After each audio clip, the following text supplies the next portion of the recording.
And Pradeep, let me know when you start the session so that I will start.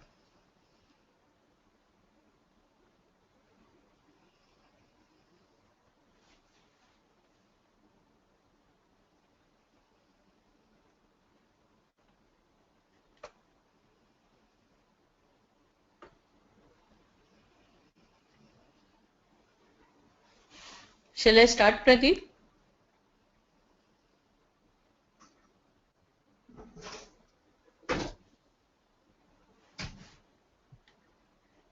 Yes, ma'am.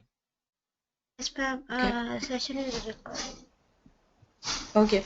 So we'll just start again over. We were talking about UI actions. So UI actions are basically the utility things that we provide on either like on the form level, or it can be on the list level. So today, for an example, what we'll do is we'll just create an update like this button. You are seeing this update button, right? Update, resolve incident, or delete button. So we'll just create a similar type of button on incident form. Okay, so we'll just name it.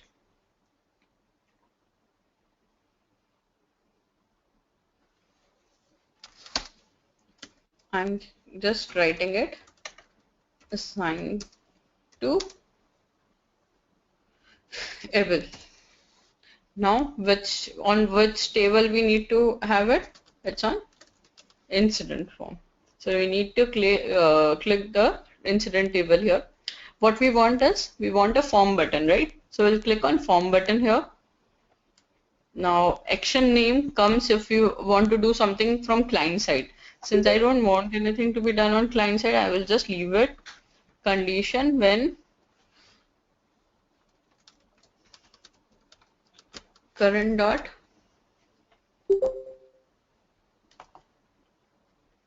assigned to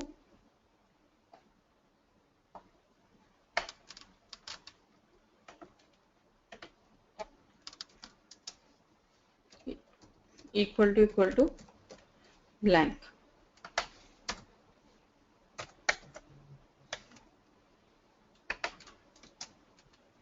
Condition means when your that button should be available. So what I want in this scenario is current dot assigned to, well, so I will just copy my field which I have got it, should automatically get assigned to whenever you click on that button.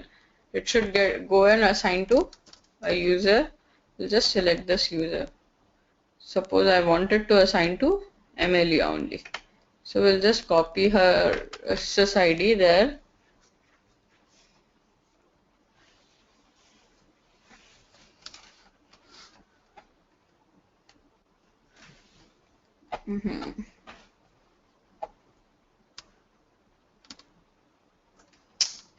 Okay, we'll just search it from a user table.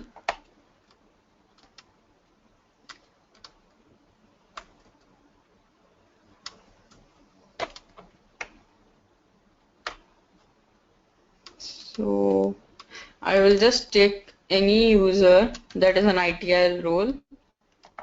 Let's take this user ID. We'll see if they have an ITL role. We'll just give an ITL role to this person because assigned to should always be an ITL person. So we need to take care of that condition as well. So I'm just giving that role to this person and we'll copy its SID. So what I want is I will be having that button on my incident form, and whenever that button is clicked, it will automatically get assigned to this user.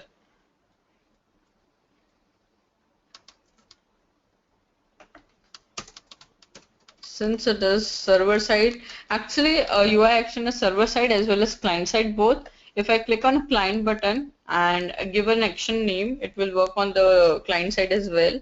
But majorly it's like work on the server side wherein you can just access your current and previous elements. So we'll just write current dot update. So you will see how it works.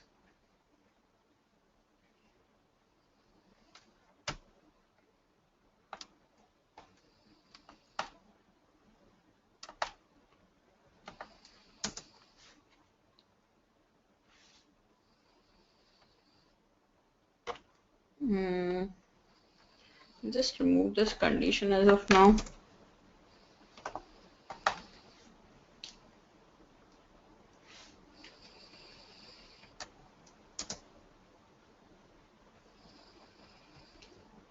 See, the only thing is I did the button is coming now here since we have made an UI action with here this as a form button, and we have written like whenever we click on that it should automatically get assigned to this person.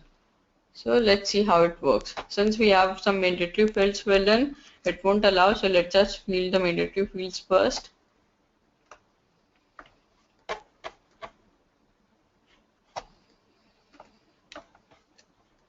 So now I will just click on assign to label.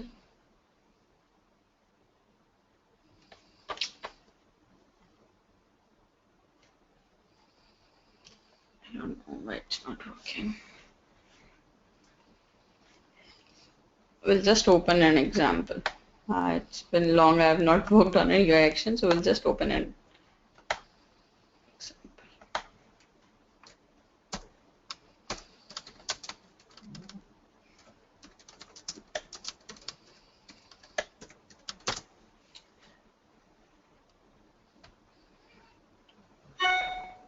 You all understood like what exactly UI actions are? Is that clear to you all?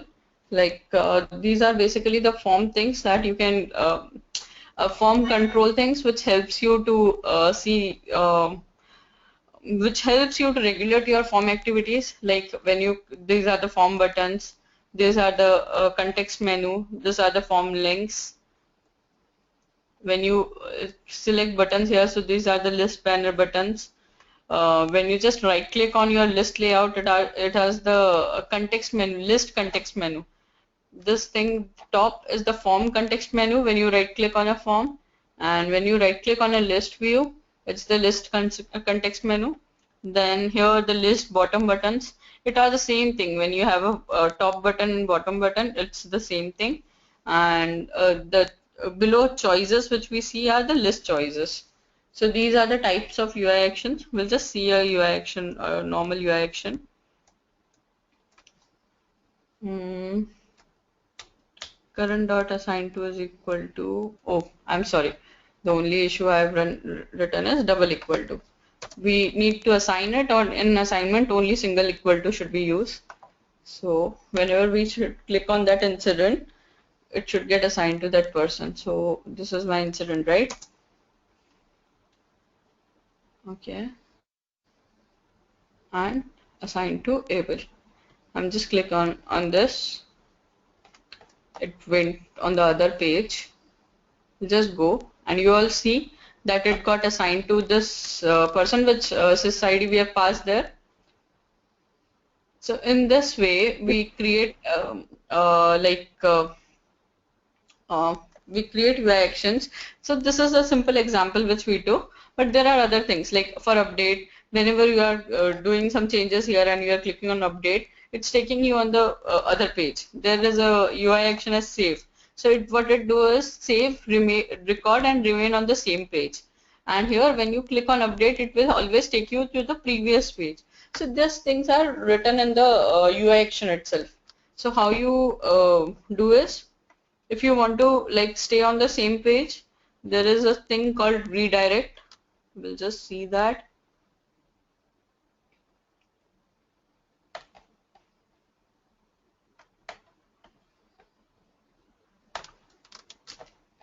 Here I want like once the incident is assigned, it should stay on my current page. So what I will do is I will write like this: action.set redirect URL to current. Now let's open an incident which does not have an assigned to person. So we'll just open an incident.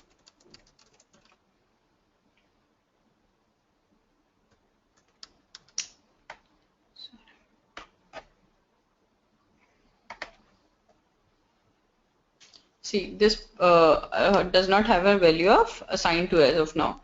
And you are seeing this button here, right? Assigned to able. So what I will do is, I will just click on here something is clicking up because of other client scripts. Now see, it remained on this form itself. It didn't went on the previous page. Likewise, it was going earlier. So this type of things, like once your action is complete, if you want to redirect things, you can handle it with the action dot set redirect function. You all, everyone is clear with this thing? Yes, ma'am. Yes, ma'am. Okay. Now there is one more thing, visibility of the UI action. So this is handled by this condition.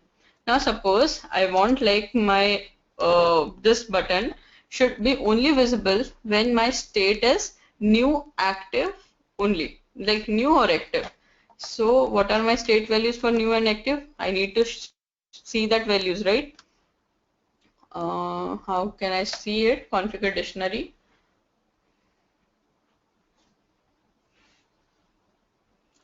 Just see my choices.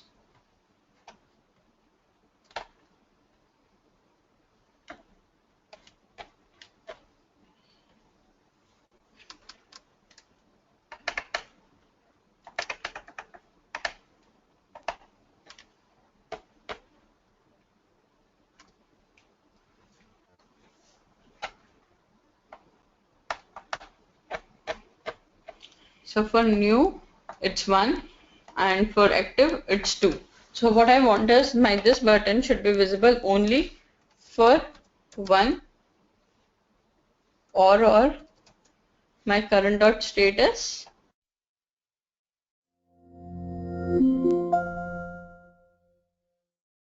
State is not equal to this. The UI action should not be visible. So let's see if this works or not.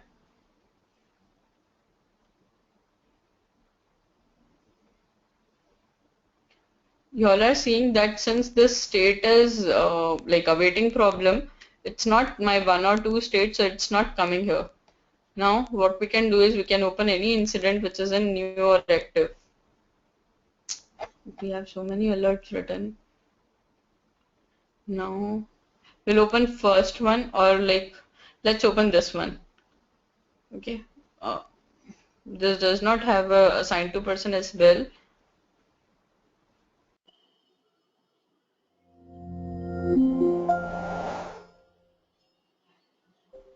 So you will see that here the button is not coming, only update, resolve incident, and delete is coming. So in this way you can handle the visibility of your action based on your conditions, or by writing the statement in your this condition tab. Is everyone clear with this? Yeah.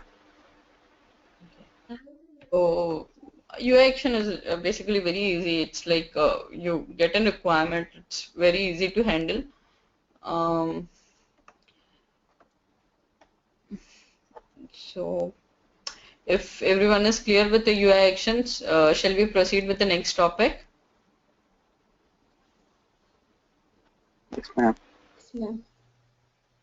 Okay. So the next thing that we have pending was UI macros. See, this includes little bit of jelly, and it's basically a higher level of topic which I generally don't use in our first trainings, like our basic trainings. But since this is a very good batch and like you all are into a good pace, so I thought of covering this today. So this is like what are basically UI macros? We'll see. So when in a form, if we want something out of the normal things provided by ServiceNow, like these buttons are provided by ServiceNow. When you right click, these things are provided by ServiceNow. It is as it is. Now anything that you want separately to be included in your form between, suppose you want a button here after this assigned to, if you want to place a button here, how can you achieve these things? These things are handled by a UI macro. So similar thing, when you see this field, this label, this is also a UI macro. This is also an UI macro. This is also an UI macro. This I coming. No, I are like basically for the reference fields it's coming by default. This hint option, suggestion option is also an UI macro. How you attach a UI macro here is when you will click on personalized dictionary, like configure dictionary. here you will see this attribute, right? Reference contribution, and you will see like user show incidents.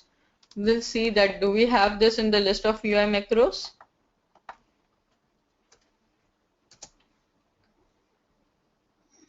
So yes, we have this many. It's like written on individual basis. It can be of different use, but yeah, we have this UI macro here. So whenever we have something in the middle of the form, it's either a UI, it's always a UI macro. And when we have an image, if we want to like attach it with some particular field, how we can do is by writing that into its attribute.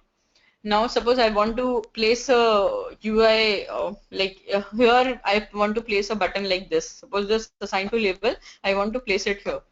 Such things are handled by a UI formatter.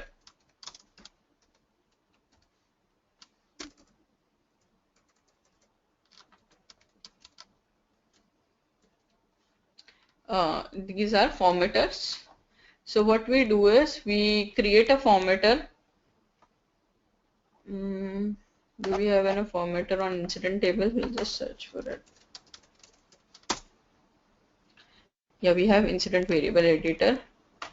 So how does it works is when you create a UI formatter, you need to write a name for it. You need to give its formatter value. Herein comes the UI macro which we have written. You need to write the UI macro here and like table and type, and in this way once you can create the UI formatter. So when you now configure your form layout, your UI formatter will also be visible there. So what was my incident variable editor, right? So when I just click on incident variable editor, you all are seeing the same thing here. So whenever you need to bring in something into middle of the form which is not a field or so, what you can do is you can write a UI macro. Then for the same you can create a UI formatter and you can bring with that UI formatter on the here selected side with the help of like this slash bucket, and you can just save it.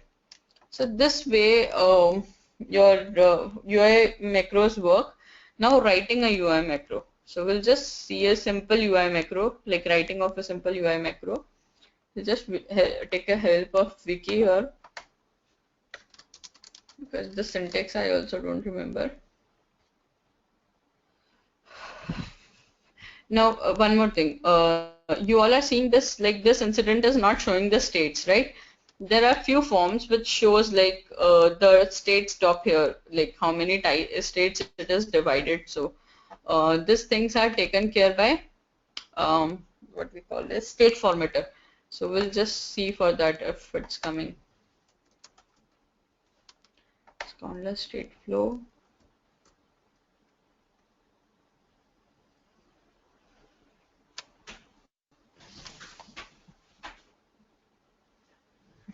State flow is different.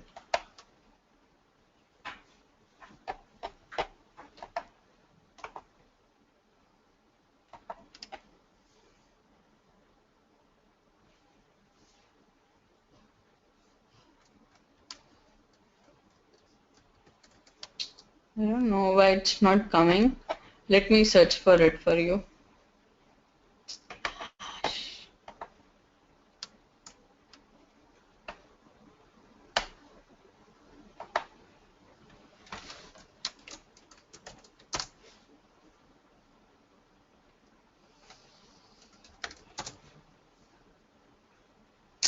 No, it's not there, and someone has deleted that. So what we have is when you will see a system, you will see like first stage is new, then an arrow to active, then an arrow to awaiting problem. So you see a top on this top here.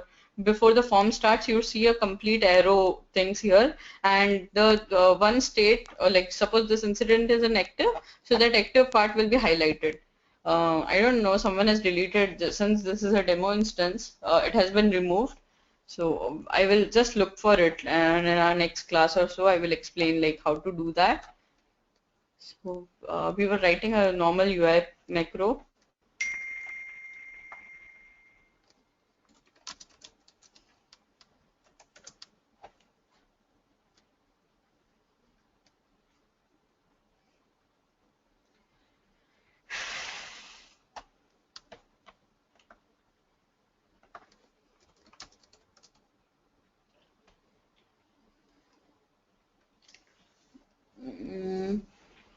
what we'll do is we'll just write a test UI macro. Um,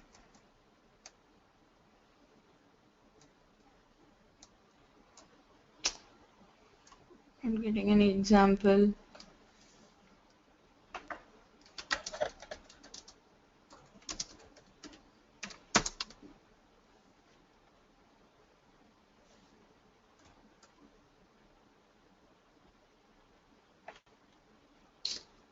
Okay, give me like let me cover this part in our next class because I've not written any UI macro I'm not remembering any sample UI macro.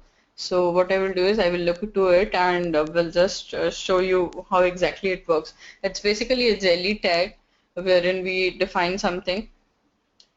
Like here, they have just shown a message here like note approval are subject to regulatory audits. So, anything that you want to add as a decorative on your form, you can do it via UI macros. So it's like just simply they have written it normally. So we can also do a simple thing like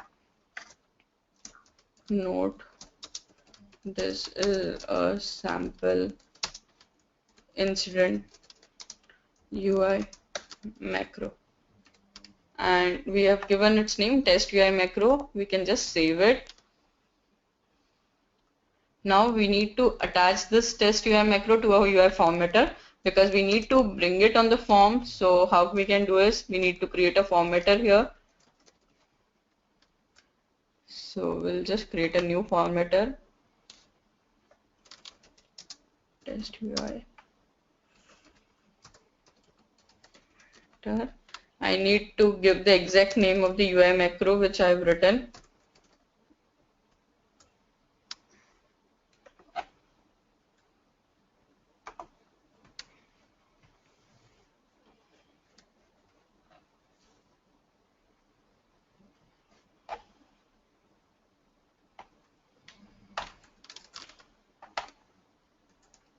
On which table it is? On incident table, right? We have created this UI macro and its type is formatter. We'll just save it. We'll just configure form layout of this incident. We'll just see for test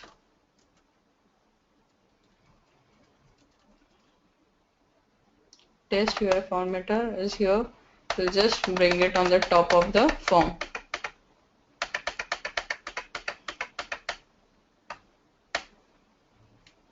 When you save it, you will see that here. Note this is a sample incident UI macro. So such things like whenever you want to add something on your form or so, you create UI macros. It's like you can play around with the jelly stuff which we have written. Like we have just simply written a statement. You can do more things. You can create the button tag. It's all jelly scripting there.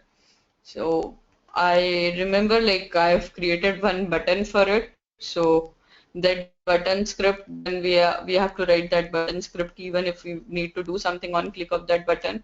So those were like UI action. I've just defined the same thing into an UI action and then writing a script. That are the complex things when we require to do. So it comes under advanced scripting. But I hope everyone is now aware what are UI macros and how can you bring the UI macros on a form. Is this part clear to everyone? Yes, ma'am. Okay, so these are the UI macro part. Now the next topic for today is home pages.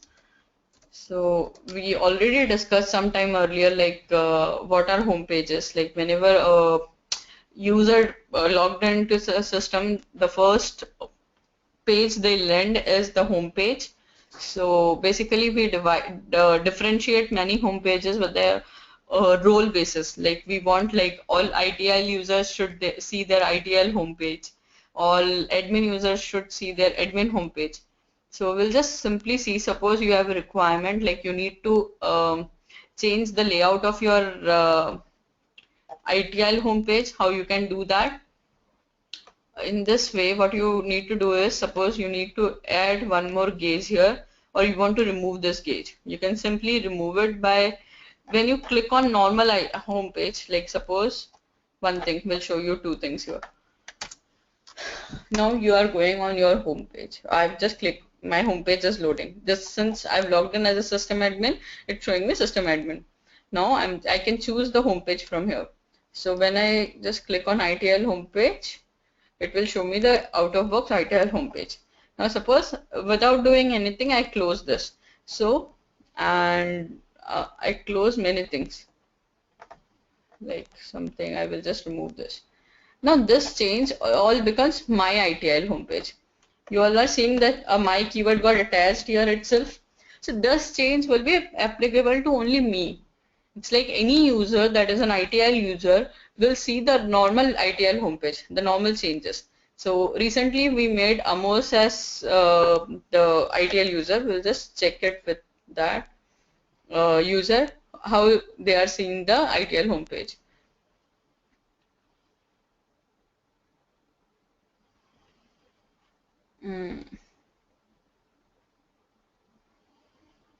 See, they are still seeing this pie and bar chart.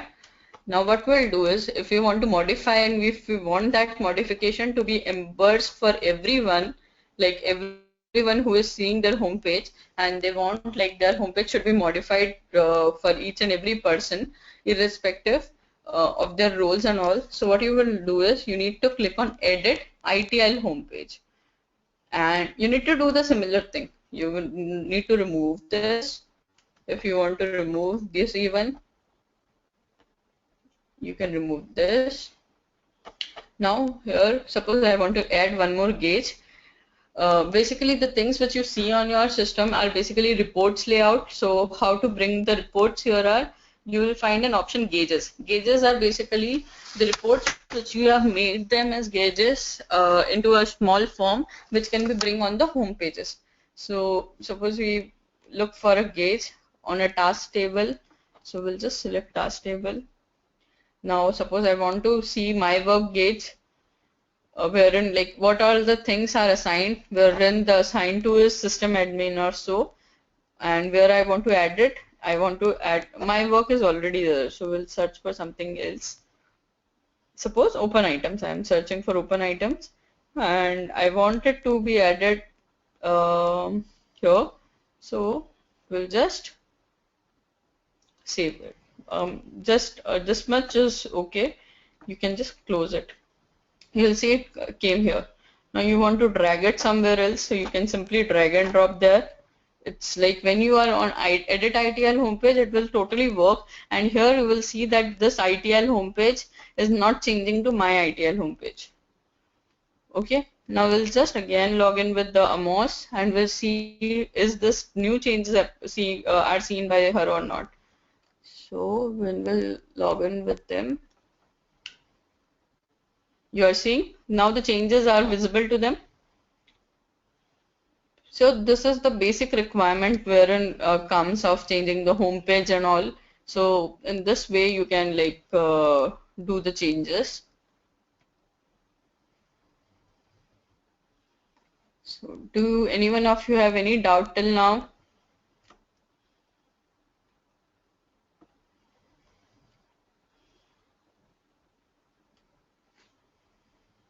Any questions? Yeah, tell me, Pushpa. The jelly scripts use only with along with the UI macros, or we can use it for some other scripting too. It's basically either UI macros or yeah, it's only in ServiceNow. It's only UI macros. Okay.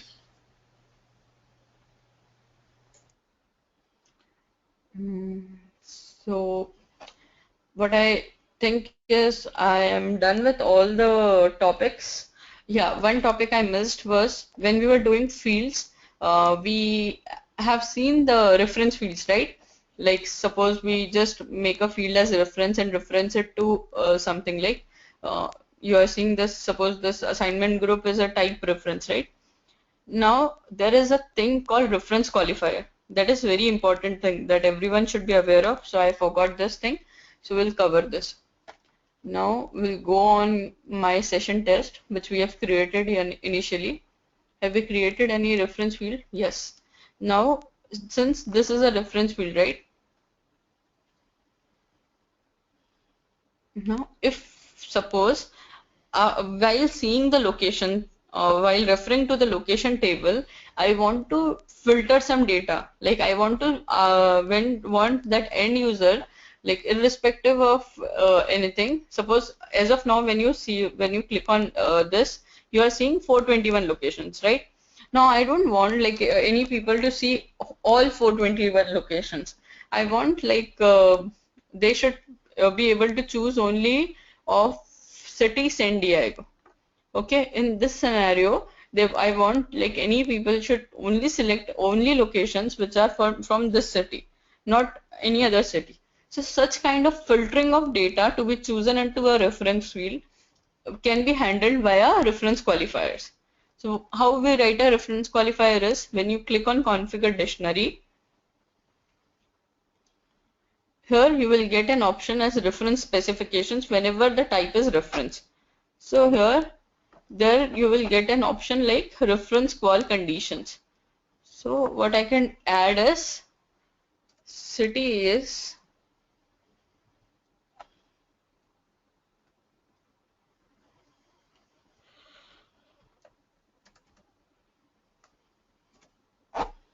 I will just copy that exact name.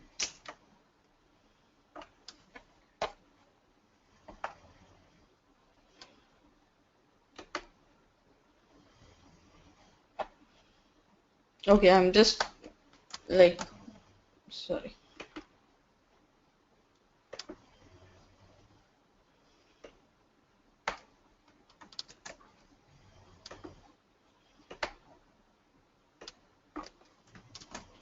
Okay. So we can just update it. Now we'll open the session test again.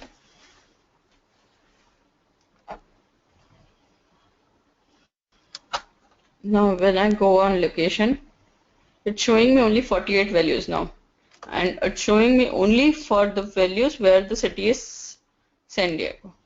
This is how the filtering of data works with the help of reference qualifiers. You can have simple things like this, or you can have some complex values even. So herein comes like a small scripting part. It depends on your scenario basis, but are you all clear with reference qualifier, like what exactly a reference qualifier and how it works?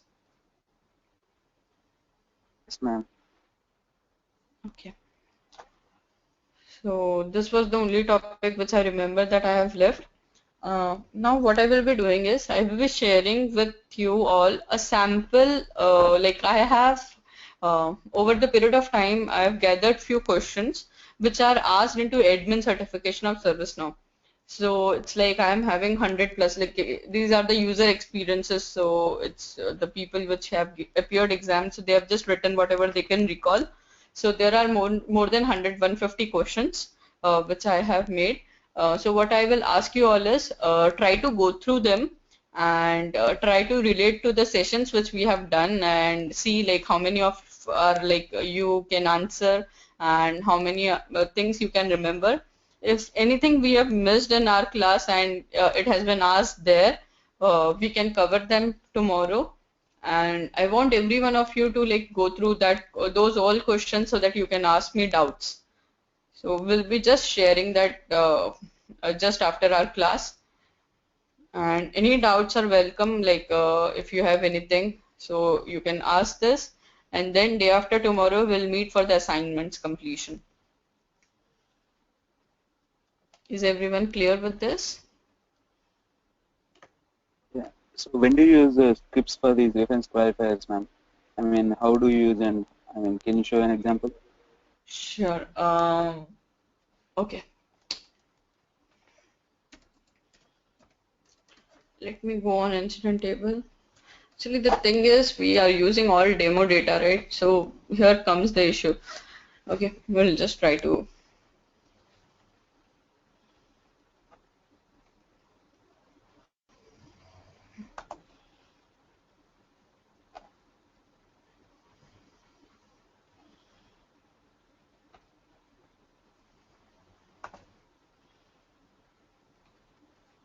I'm just seeing a sample so that I can like relate with you all.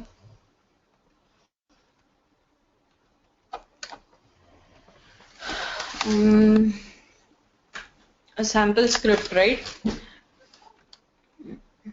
Okay. Now, suppose in this session test itself,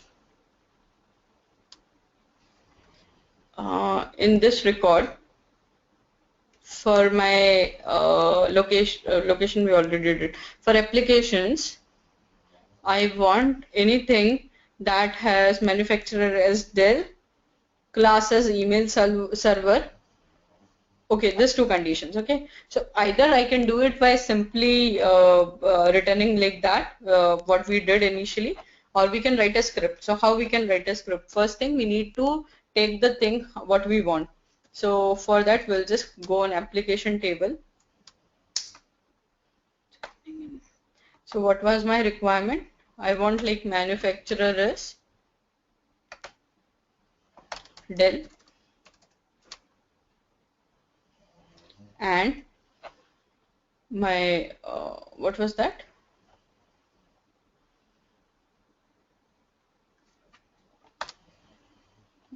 Class was email server.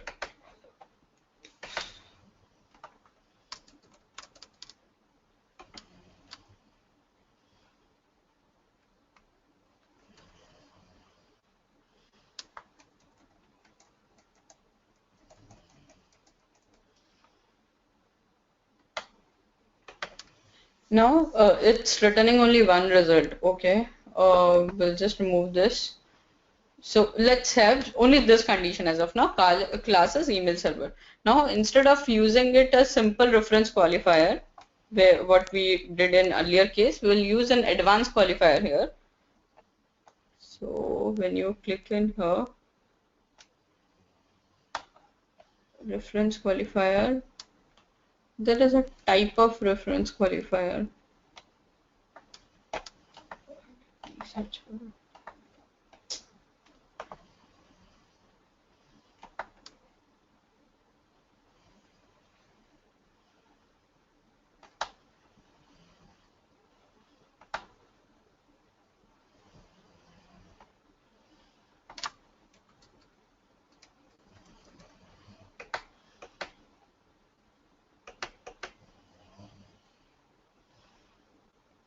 Hmm.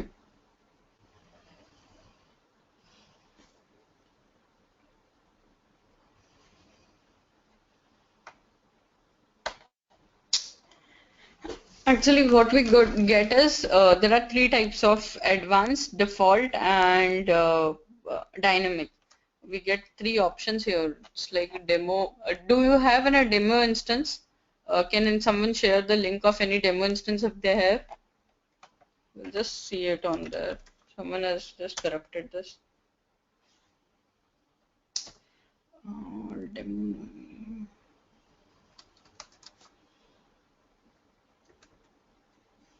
I don't have any dev instance. Anyone of you having any developer instance?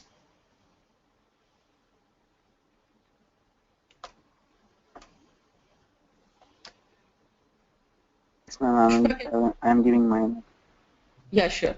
Will you like ping it me in chat? Yeah.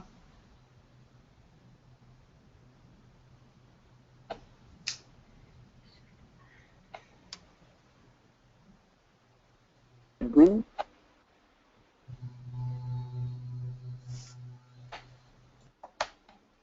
I want the username and password, and that's in case. ma'am, it's admin. Admin is the username and password is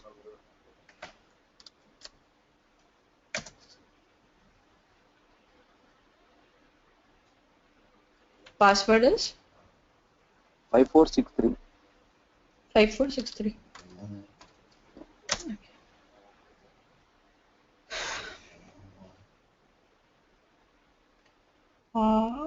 Have you created any custom table? Yes, ma'am, yeah. Okay. So for suppose your location, we'll do that. Okay, since it's also a reference type.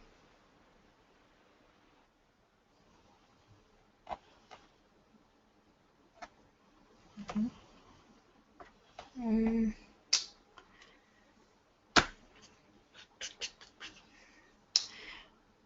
1 minute, it's in advanced view, I think.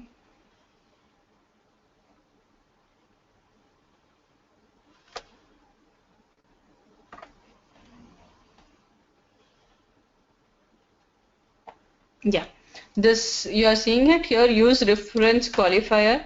It's simple, dynamic, and advanced. I think it will work in my system as well. I was not seeing this advanced view option. So yeah, we get it here. Here we go. So you all are seeing this option, simple, dynamic, and advanced. So simple is the one which we used earlier. Now, if you want an advanced condition, here it comes the scripting part of it. So how you call your script is JavaScript, the script name. So new script, I'm just giving it. Now, this way you can just call your script.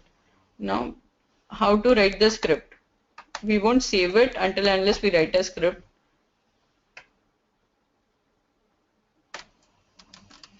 What we need to write is a global script include. Basically, earlier people used to write a business rule on global table, but it's always advisable to use script includes rather than the global business rules, because business rules are called on every form action and script includes are only called when they are required. So always try to write only script includes. Give the same name what you have given here and remove everything here from here. We don't require all this, and the only thing you have to write is function space this, and you need to write what you want to return. Now what was my thing? What I needed to return was, I will just close this. What we were thinking of, we'll just return for the applications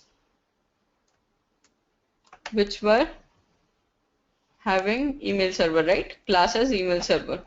So I can just simple return copy query.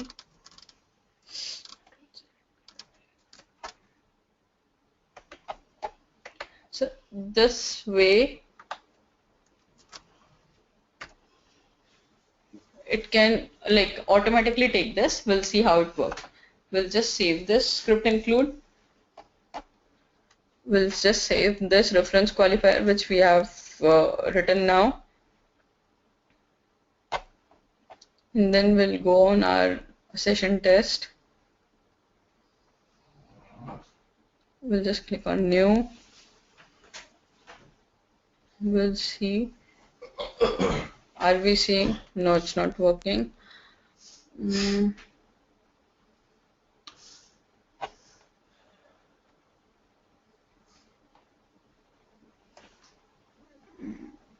How should it work? We write it in this way itself. App new script. Okay, client callable is not check. I'm sorry.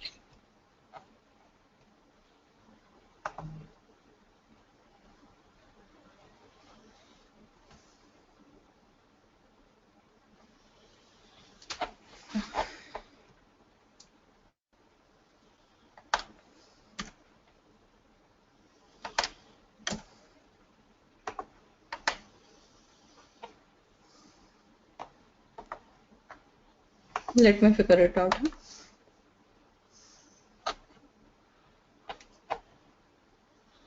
See, I need to return it in the quotes. So what I did was I just wrote a global new script, which we need to check on the client script because we are calling it from a client side. Reference qualifiers are basically client side filtration, and we will just simply write that function space that's the should name should match. If we are not passing any variables, we'll just leave it blank. And as of now, I am not processing anything. I'm just returning the result what I want. So I wanted to return the result since I was not passing it in quotes, so it was not taking it as undefined. Now I passed it in quotes, so you will see it here that when I click on application, it applies the filter itself and it's showing me only the 5 things. In this way you call the advanced thing. And dynamic is kind of like uh,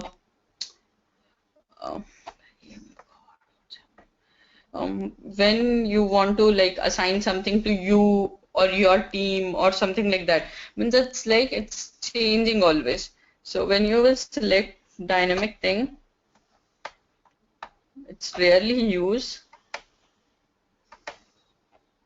You need to there are some out of box dynamic reference qualifiers which, but it's rarely used. You can always complete your things by either simple or either advanced things. So is this advanced clear to you, Pradeep, now? Yes, ma'am. Thank you. You're welcome. If you want again, like I can explain you with more examples. I will just think for a few more examples and will tell you. Because what we can do is, suppose you need to pass a value of something, like suppose in your session test and you want your this to be filtered accordingly, like suppose your application should be filtered in accordance to the location or so, suppose if they are related in any case. So such things are taken care by when you will be passing the value. You need to pass on something like here when you where we were, right? Here you can write like current dot, here current works. So you will be passing the value like current dot your field value. What's that name? Its location. So we will just pass that current dot u location, and then you can process the same in your script, and you can return the result in this similar way. This function should return a result in the form of like what you need to apply as a filter there. So this ways work. It's a example of advanced scripting. Mm. Any more doubts? Um, Ma'am, will you be covering web services? No, dear. This is general training, ServiceNow training. We don't cover the web service here. Okay. But then too, if you want, like, I can give you a brief about web services and like tomorrow or day after tomorrow, if we get 10-15 minutes, you just remind me again. I can give you a brief, like how we provide from ServiceNow, how you access the WSDL, what are REST messages, what are SOAP messages. I can give you a brief about it. Yeah, that would be great, ma'am. Like the previous students, like who passed out of the batch, like who are placed, they said like web services is a very important question in all the interviews. So have some Yeah, examples. So, sure. So yeah. for your interview purpose, I will make you ready. Okay. Thank you, ma'am. Any more questions?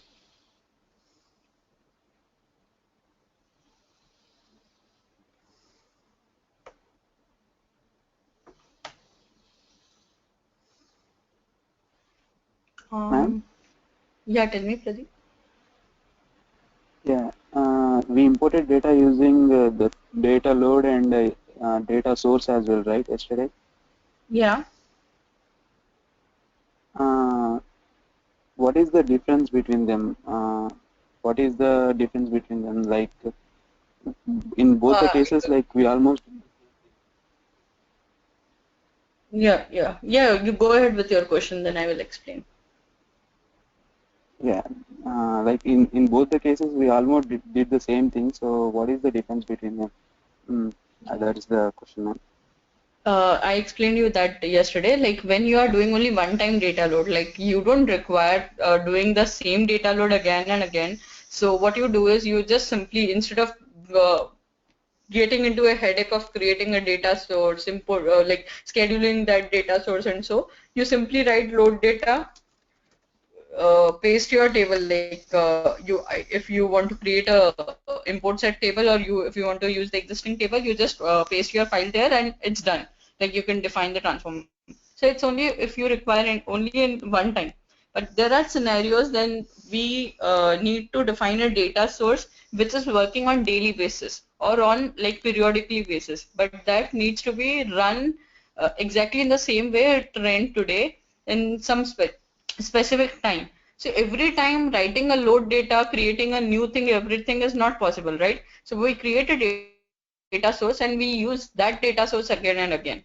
So it depends upon the use. If you are doing one-time use, it's always load data is preferred.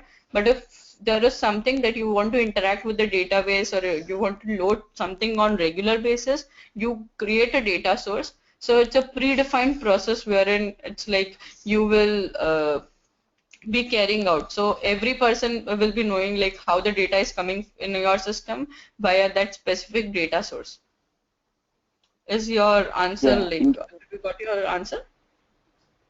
yes, ma'am. Like in case of database, that's fine. But if you are accessing a file, how is it useful? See, there are many organizations where some of the configuration items, like when you click on this configuration item, see, when you click like configuration, these all are classes. These are all are types of configuration items. So there are many organizations which are maintaining the data of configuration items. Suppose this applications, the CMDB, CI, APPL are being maintained by them as a Excel sheet, as a normal Excel sheet. So what they do is they give that Excel daily to a team. That team will be a data load team in your organization, and that sheet will be given to you on daily basis, and that sheet will be getting load into your system on daily. So what you need to do is you need to attach that file there on daily, and then you need to run the data source. So in that scenario, if you have to attach the file and then run it, irrespective of like running it through a database or so, in that scenario you need to write a data source. Understood? Yeah.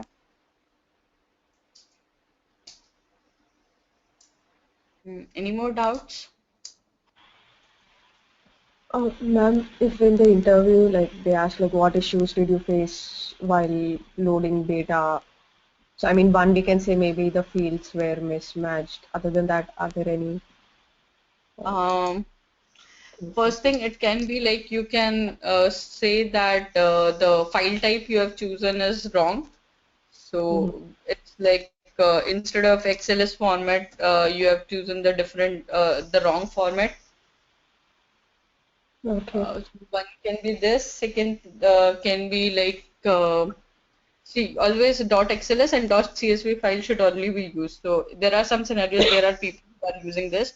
And one more thing is, now suppose you have a sheet which is having so many sheet numbers into it, and you forgot to like define it, or there are different tabbed. So you have not chosen the correct tab. So this things are like which produces error. And apart from that, when you will talk about load data, it comes like you are talking about transform map even. So you can tell that you have not chosen the right coalesce field. So instead of updating the record, it was creating the record again and again. Such kind of real-time scenarios you can speak about in interviews. Yeah, great. Yeah, thanks, ma'am. And also, for update sets, like what are the issues you face during update sets? Okay, so when you move update sets from one instance to another, so there can be, suppose you are working on client script, right? And you are working on two update sets. One was enhancement one and one was enhancement two. You were writing a client script for enhancement one, but what happened was by mistakenly you have chosen enhancement two update set, and your update got captured into enhancement two update set, and you move that enhancement to update set first to the test instance. So when we will be moving your enhancement one update set, the first update set there, you will get an error that the record is already existing in the system. Do you want to skip it or override it? So it's a kind of collisions. These things are called as collisions when you move update set from one instance to another. So you have an action either to skip it or either to accept remote update. Always like in 90% cases, always go for accept remote update. What it will do is it will bring the missing updates from your previous instance, and it will push the updates there, even if those updates are not in your update set. So Uh, You can you understood like what? can you repeat the last one again? Like whatever you said just now that about the updates it ha Sorry, I missed you. Can you come again? Can you just repeat the last sentence again where you said like you should always you said something I missed that. I'm sorry. Okay. Um, when you click on update set, like when you retrieve update set, I won't get any collision here, right? Mm, all are committed even. So, okay, do you, the other instance, what was that instance? Pradeep pinged me, right? I will find it in chat. I will just try to open that there.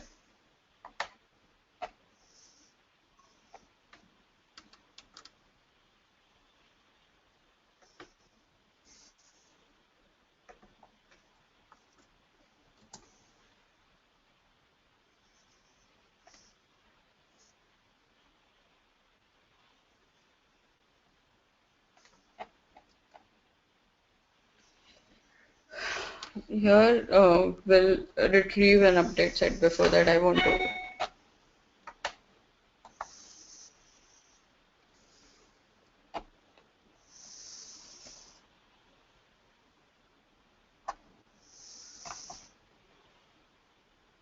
We'll see if I have any existing XML records. No, I don't have. So what I will do is we'll open this test update set which we have created, right? No, we have created our update sets in with some session name, right?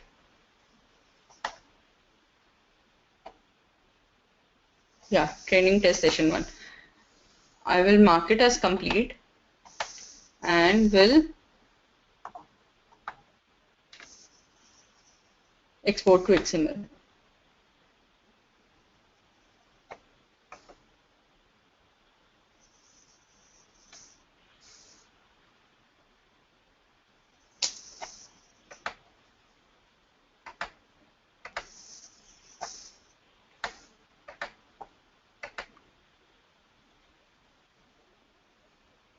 We'll just choose this update set here and we'll load. This is the other dev instance which has no link to that.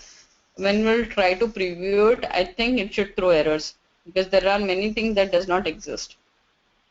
If it does not, yeah, it thrown an error.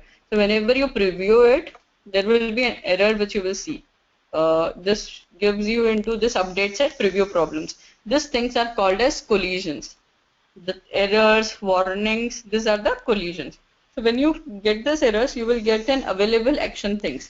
Find missing record, find missing update, accept remote update, skip remote update. So it's always like advisable to accept remote updates because what it do is it will go into the instance from wherein you are bringing the data and it will try to find it the missing thing which is not available here and it will try to push that missing thing.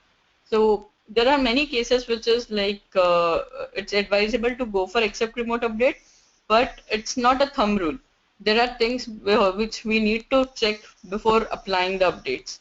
So it's like every update, it's always mentioned. Like suppose you have 10 update errors, go on each error and go see one by one what is the error. Because it's like it can be something that you don't want in your test instance, which you are bringing from dev instance. You understood now? Yes, ma'am, I got it. So this the missing ones which will be pushed from the other instance, like how are those brought in into this instance?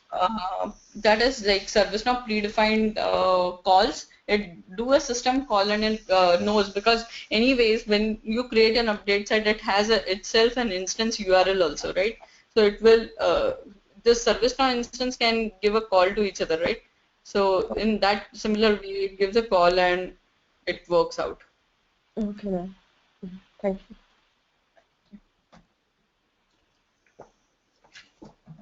you. Any more doubts?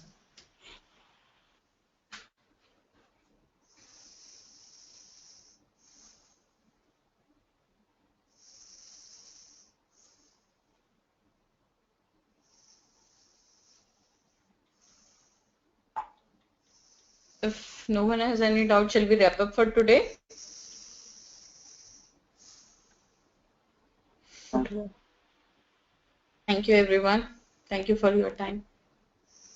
Thank you, ma'am. Thank you. Thank you.